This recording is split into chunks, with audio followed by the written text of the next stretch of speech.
presented by CIBC Mellon. Welcome to ETF TV, your insight into the world of exchange-traded funds, issuers, and investments. I'm Deborah Fuhr. Joining me today is Ron Landry of CIBC Mellon. Welcome, Ron. Thanks, Debbie. Great to be here.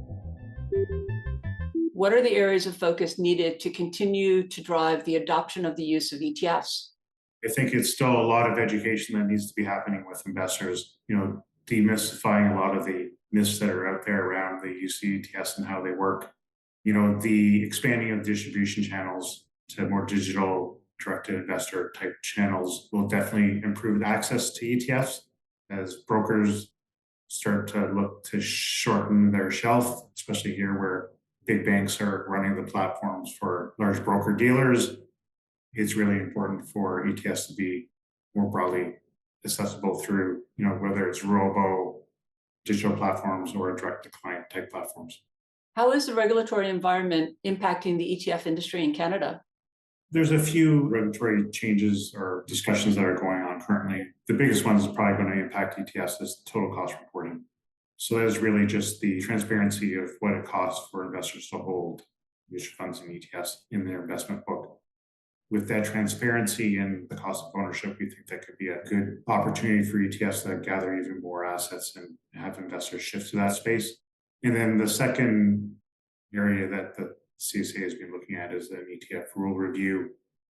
It's so far been very productive discussions with the regulators. We don't foresee any sort of a rule actually coming out, just more guidance and best practices is what we expect to see.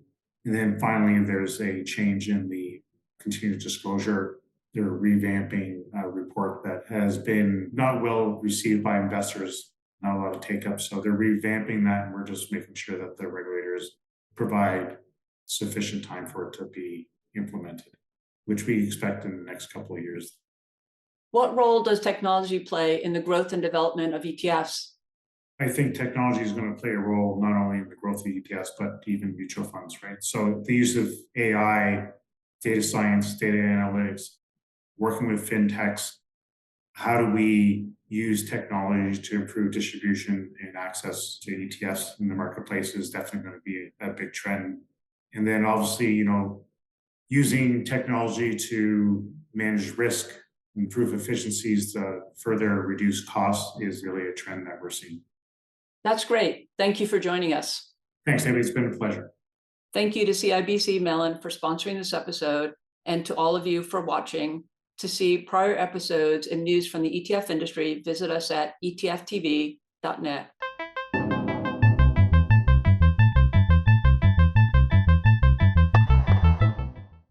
ETF TV News does not provide investment advice nor recommend products.